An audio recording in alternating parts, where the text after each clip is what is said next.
I don't consider myself a nostalgic. Sure, I do appreciate retro gaming and titles inspired by older games, and there are a lot of modern trends that rub me the wrong way. But I don't fool myself. The past is not coming back, and even if I had the possibility of choice, I would still pick this time right here, right now, as it allows me to experience gaming in its broadest aspects, both good and bad.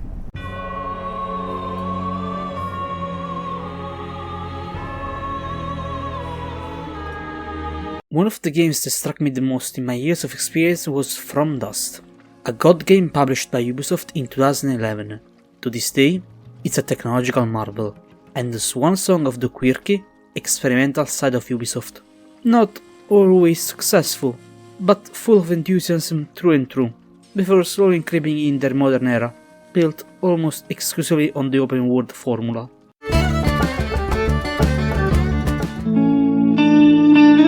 It's a title that handles mechanics that haven't been explored ever since, ones that deserve to be put on the spotlight once again, experienced level by level.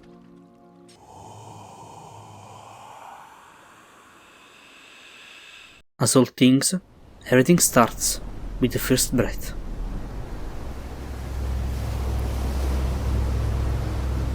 Dandi sinikita ay sikuya pertama. Tidak kata mekumobu, tidak ro kati kitawi, tidak ro nasi laki-laki. Tanpa kita terpisah, tak sendiri dan duniani. Pertama, kita ro belajar untuk lazima dunia.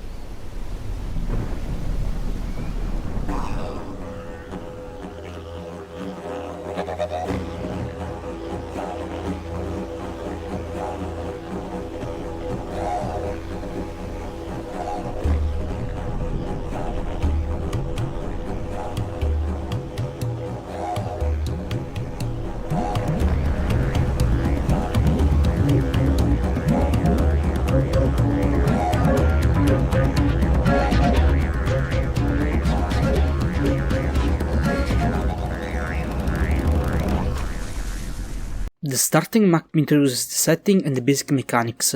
A tribe is about to face a journey to recover the lost memories of their ancestors. To reach their goal, they must trace back the steps of the ancients, walking the path that they walked, and facing the dangers that they faced. However, they are extremely frail against the forces of nature, so, to withstand them, they shall employ the breath. The tribe's will physically manifest, followed by a demonstration here.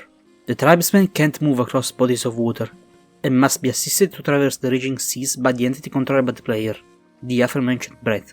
Though, honestly to me, it always looked like a whistle ball toy, with the yellow being the body/tail, and the black part being the snout. To help the tribe, the player must shape the world to guarantee their survival, and shaping in the literal sense, as the breath can manipulate the elements, starting with the earth. Word of praise is how the sound clues are tuned. They tell when the player has taken/expelled the maximum amount of mass, and they make feel satisfying even the basic actions. As the tribe travels on to the next island, let me give you some more meta context.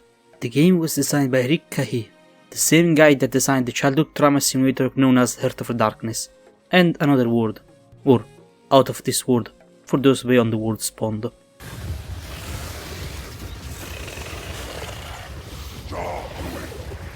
His main inspiration for the project was his passion for volcanology, and his desire to convey the ambience of nature, beautiful and potentially violent at the same time. Cahy himself, after being asked what led him to make this game, stated that it was based on the personal experience of being on a volcano. To achieve this goal, the game simulates various aspects of some natural phenomena, such as floodings, fires, and of course, eruptions. The physics for those are calculated constantly in real time all over the map. They are a core part of the gameplay itself. The dev team spent great care in making sure that the systems were able to interact with each other. We do not create a river. The river is created from a conversion of the rules.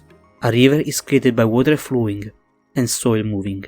It reminds me of immersive sims, and how that genre is capable of creating stories and interesting situations by how their systems intertwine, instead of using a fixed amount of set pieces.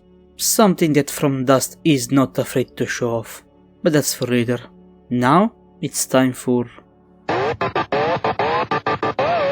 Here, the red earns the ability to take water, displaying the physics in a more relaxed setting. This must be the best water physics in gaming. Looking back, Ubisoft must have seen something special in it, as they will focus on a lot of such things in Black Flag some years later. Man, this game is from 2011, and it still looks beautiful. The lighting is immaculate, and the color palette is exquisite. I almost wish I could just enter the screen, lay down, and bask into the sun. The models of the tribesmen look a bit janky. It's like they're constantly sweating. This is unbelievable. Consider that this game was made with the Lean engine, the same engine used years later for Zombie U. It doesn't look that way at all. Here, it has unique features that either got dropped or went unused later on. Look, as the earth gets moved around, a new riverbank is created, creating a completely new vista. Does this look like a mechanic fit for zombie survival? Another aspect of the game are the palm trees, and how much they spread.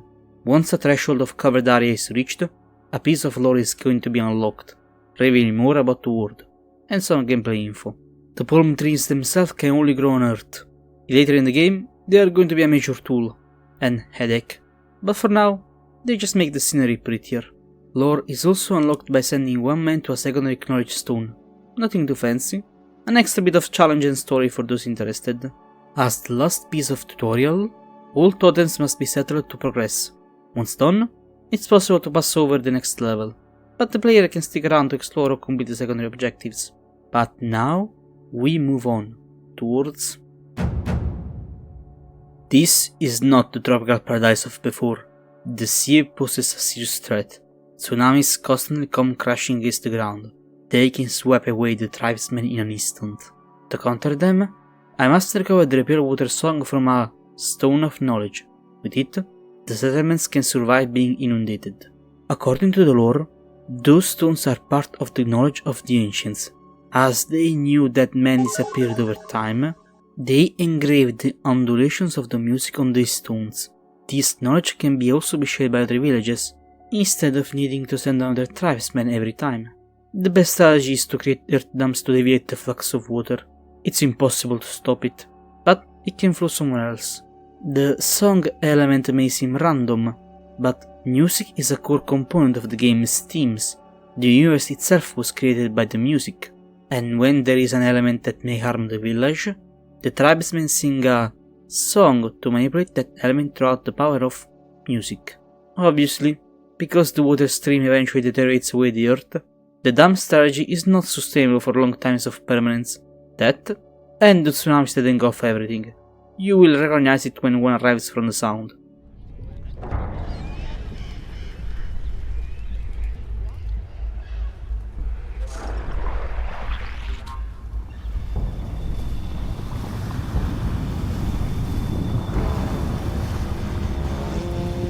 The sheer size of the waves strikes with a sensation of shock and awe. A bit undercut by the junk, the water should get over the totem. It's an engine limitation due to the world being built on tiles, unfortunately. As a matter of fact, the tsunamis are not real waves, as they don't fold over themselves. They are more like pools of water. Once the waves have passed, it's better to send the tribesmen to do their totem immediately. Once the waves start coming, they never stop coming, so there's no reason to wait. For now, I'll just carry on by creating more dams. It's pointless to fight against the water, though there is no need to create a permanent dry zone, just enough for the plants to pass, and eventually the tribesmen too. Once they reach the portal, it's time to move towards... Before even having the time to think, a tsunami comes already in, but the rock formation nearby defends the totem. I can't get to the next one though. Before that, I must take the lava pouring from a nearby volcano and use it on the rocks to raise the wall. I also use more of it to create a curved crater and direct the flow away from the village. I don't need to explain to you what happens when lava touches people. I know I'm gushy on the game, but wow, the sound design deserves praise.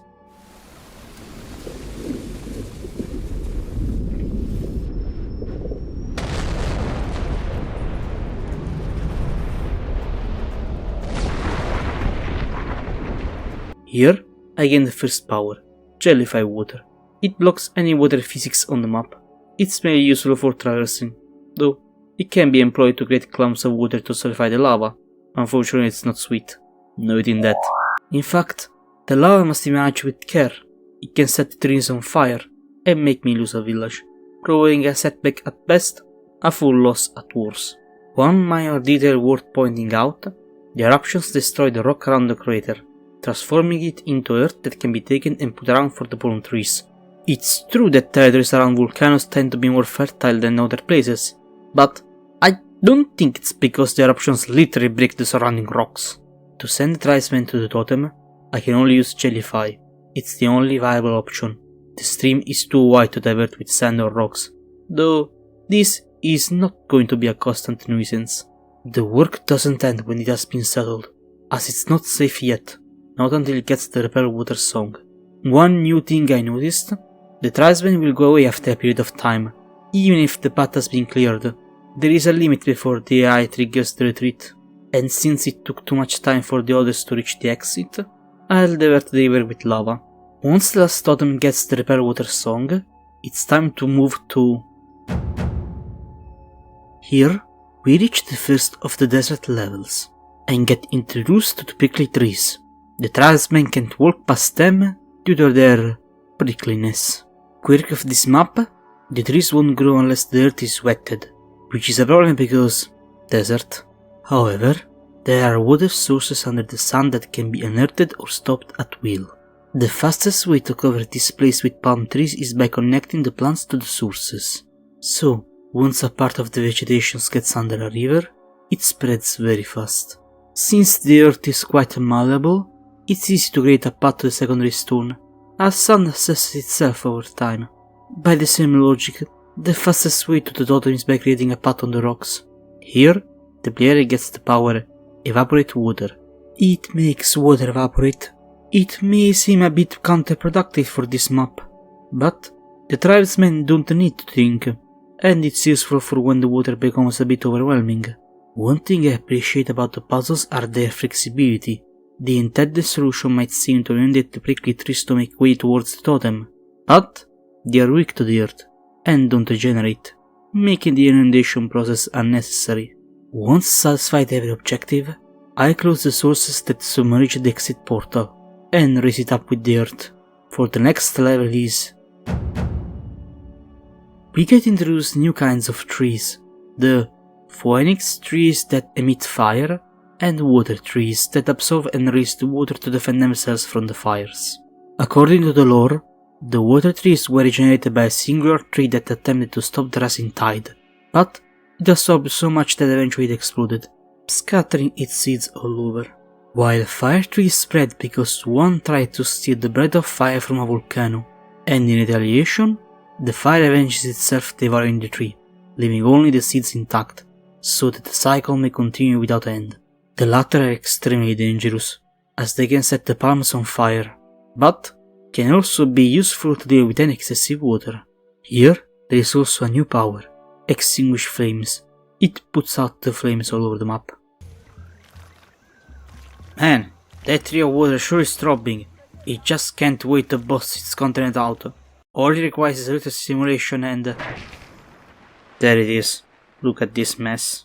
Stupid innuendos aside, the intended solution is pretty evident. Use the trees of water to block the flames. But there is a better way. Take away the earth around the trees of fire.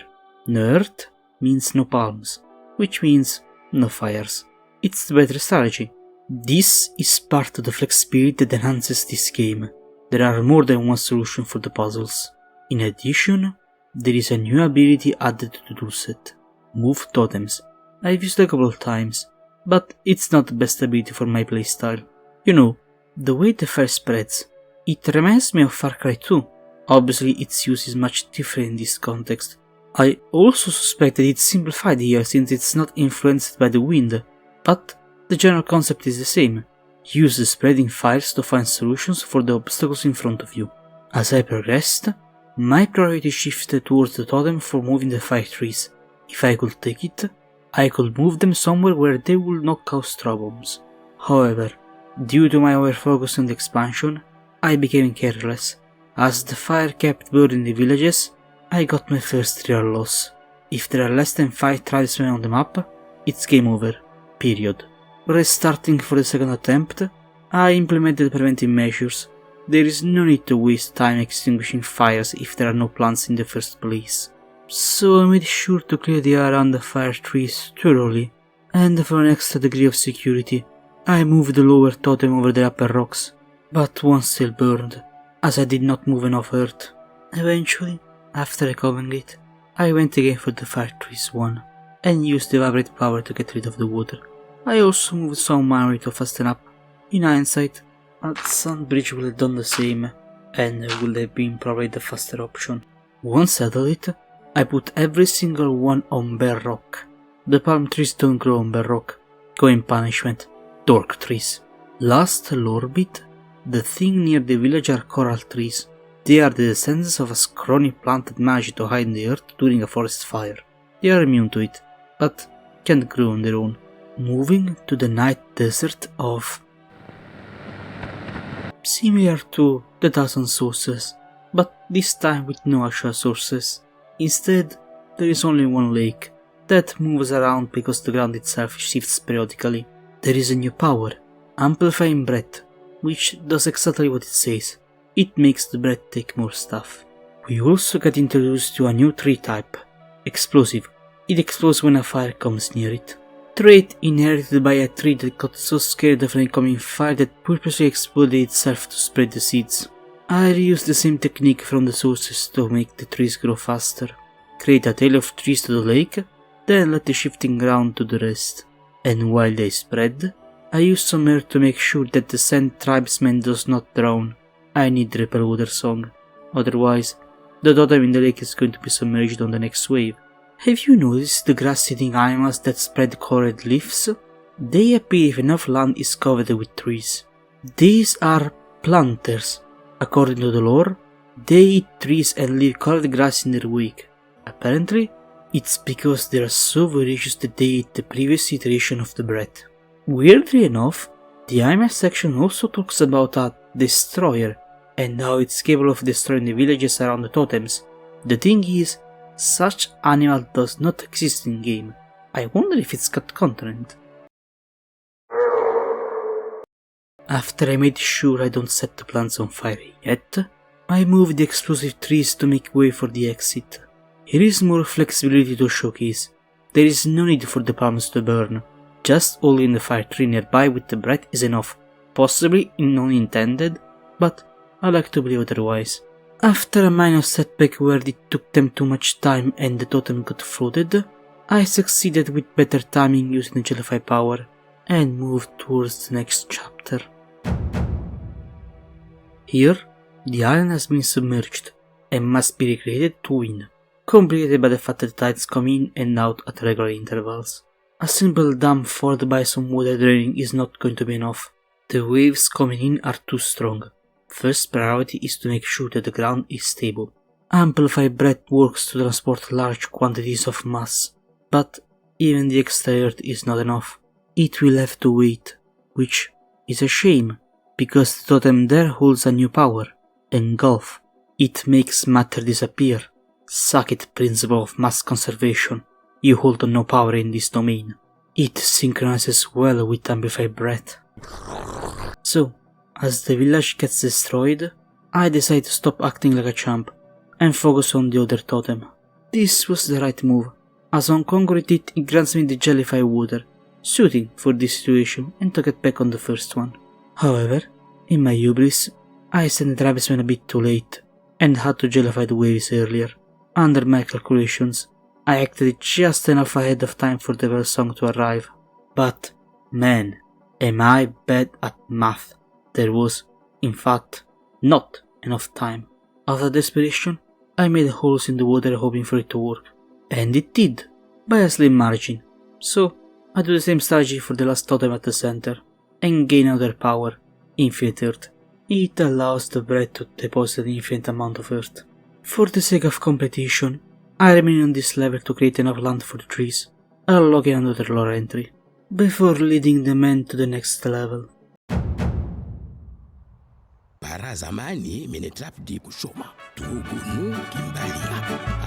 The coastline of this map has been ravaged by constant volcano eruptions. Danger is inevitable, but the Repel Fire song is near. That's my priority for now. Obviously, with so much lava flowing around, it's incredibly easy to create a rock barrier, and boy, these volcanoes can't just hold themselves. Once got it, I direct lava flow again. For now, it's time to reach the next totem. This third totem is submerged, so before any settling, I must destroy the rocks and let the water flow away. I don't think that the area around a raging cracking crater is the best place for training cardio, but I digress. Due to the constant risk of fire, it's best to spread the trees along the borders. It's away from any danger or unwanted spark. This is a map where I had to juggle the expedition back and forth periodically, as I used to send them when there was not enough time for them to receive the repel effects. I had to postpone in a couple of instances, and when I could, I used the Jellyfy power to create water walls, so that any lava incoming could be solidified. Once they are immunized, it's time to blow up the rocks and conquer the submerged totem. To achieve maximum efficiency, I created a hole closer to where the source was, and used the earth to block any spillage. When it seems like victory is in my grasp, all of a sudden floods all over the map start pouring out. And it's raining too. This sudden event made me lose a totem, as it didn't have the repel water song yet. This is where the game introduces a new trick. When it seems like the player has conquered all totems and won, sudden events will start playing, throwing a wrench in any potential plan. So to recapture it, I use the Jellyfy water to let the tribesmen reach it, wait until they get the repel water song, and go towards the next challenge. This is the summit of a mountain. The map is split in two, one overflowing with lava, the other one with water. The village is situated at the center. The repel water song is in the lava half, the repel lava one is in the water half, and to complicate things, there are sudden eruptions and floods happening. This level is a breaking point. The game doesn't introduce any new mechanics or tricks. From now on, it's going to be pure skill based levels one after the other, except for the final one. I suspect the center represents the balance of power between the two elements. I've noticed that if one side wins, the other one goes into overdrive. Still, I start by fortifying the walls of the water side. It's the easiest element to contain. Once obtained the repel fire song, I'll start working on the lava side and modify the crater. I want to avoid any spillage, as I want the water song ASAP, and the tribesman has a hard time figuring out a safe way. Eventually it dies. Bro, stay away from the lava. From dust is renowned for its pathfinding problems. I send the second one and some settlers too. To reduce pressure, I let the lava flow at the center. The men have problem moving. The rock terrain is uneven, but the sun smooths it for easier traversal. Now, with a free path, I send the villagers towards the next totem, but a sudden fire burns the village, delaying me. So I help the tribesmen reach the other totem for the immunity.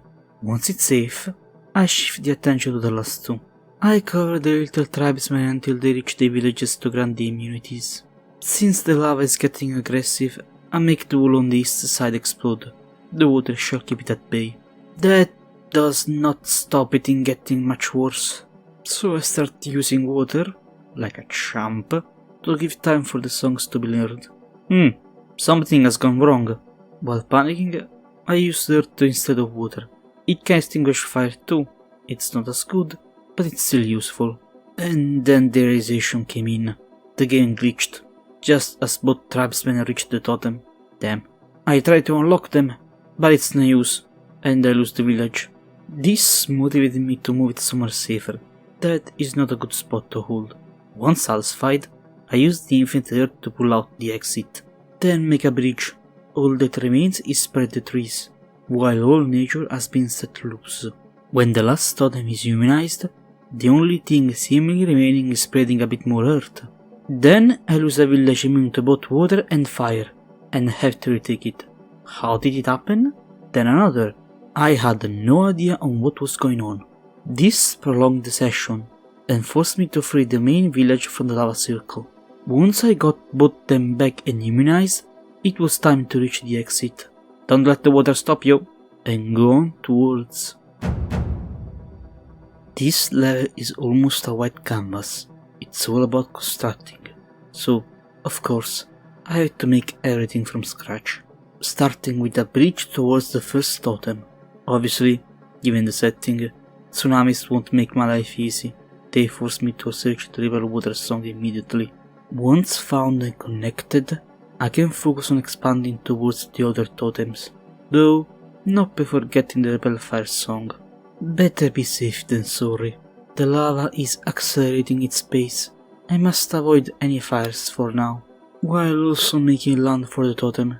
I can't conquer it if there is any water near it. Even a single drop stops me. Oh, here's the tsunami. It's going to set me back. All the terrain is going to be swept away. Dang it. Once past, it's time for the reconstruction, including the bridge. I should have used the rock from the beginning. Once done, it's only a matter of time. But another tsunami comes in. The village is not ready. Thinking quick, I use the jellyfy power.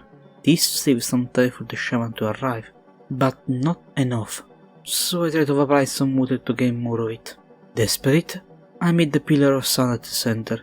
This is when I discovered jellyfy water jellyfies the physics in general, not just the water.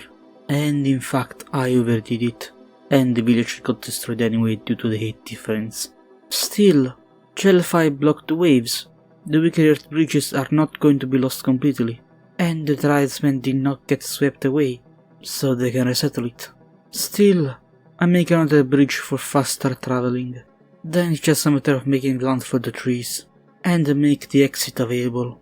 Everything is so calm. I am even resorting to manually removing water. I'm that bored. Once done, I send the tribesmen.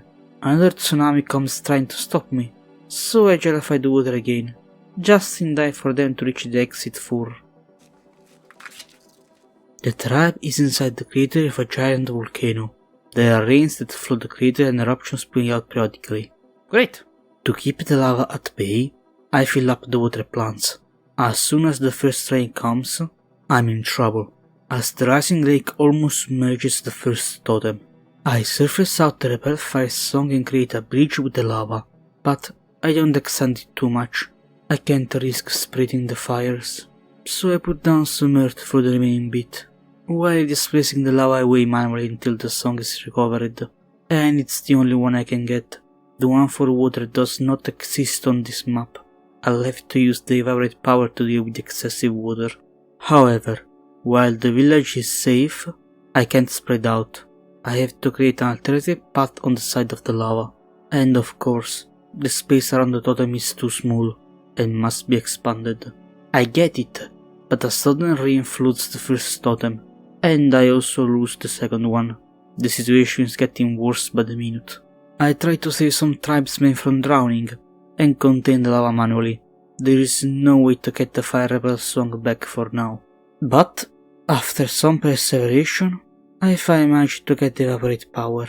In addition, I do some more crater modeling. I don't want to deal with uncontrolled fires. I send some tribesmen to the infinite earth totem, and just in time too. A sneaky fire spread out towards the evaporate totem. Everyone there is dead. Things don't stop coming. I must raise the village before the flooding, otherwise I'll have to start over. It was a close call, but I gained the power. A part of the volcano sunk.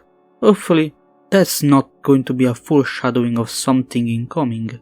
In any case, I connect the totem back to the center, and raise up the infinite earth totem a bit more. It's my most important power as of now. But, of course, I got distracted, and the fire expanded while I was crater building. I scrambled to extinguish it, and actually managed to without losing the village. Still, I cut away the earth bridge. It's better to stay away for now. The second rain did not do any damage. All is quiet. I took this chance, and got the Wildfires song back. Everything is going my way. Then, the entire volcano awakens. I like to believe that this is the place where that elevator from Dark Souls 2 brought the player to. Anyway, in a situation of danger, I acted before thinking. I blocked the lava flow with the earth power, which complicates things because the palm trees don't stop growing. This puts me in a precarious position, as I have to juggle between the bridge and the fires.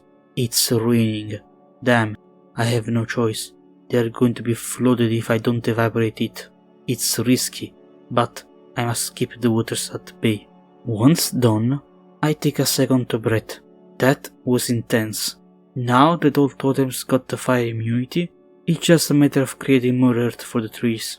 I also moved the totems upwards to avoid any eventual flooding. When everything settles down, I dedicate my attention to the palm trees, and when I have reached the threshold, it's time to get out of here. Before heading towards the last level, let's make a small detour to talk about the challenges. If From Dust is an exquisite experimental film, the challenges are the memes generated from it. They are the shitposts people make from the stills. Even the descriptions are light-hearted tomfoolery like true story. The sequel to From Dust will be a water bomber simulation. A tsunami will be far less dangerous with no water around. It's time to remember all the details about your last vacation in Colorado. Archimedes would have loved this challenge. Anyway, they are exactly what they sound like. Additional challenge levels that don't have any kind of story or narrative and instead focus on pure mechanical puzzles. Some challenges make use of the game mechanics in unique ways, others makes you think out of the box, and unlike the base game, they don't have multiple solutions. Most of them anyway. I'm not going to discuss them because I want to spare a little piece of the game from spoilers in case you may want to play them for yourself. After all, the fun is figuring out the solution. But let's get better on track and talk about the last level. This is it. This is the free play mode. I can make totems and each one grants a power. One for earth, another for lava, one for water, with which I accidentally triggered a tsunami. Oops. And the last one for the vegetation. For the whole game, the tribe has been at the mercy of the forces of nature. Now, they are the one in control. Now that they possess all the knowledge of the ancients, they enact one last ritual, to commune with the time of the ancients, to reach them. In short, ascend. It's time. As I locate the position for the portal, everything goes sideways. The earth itself is crumbling. Until...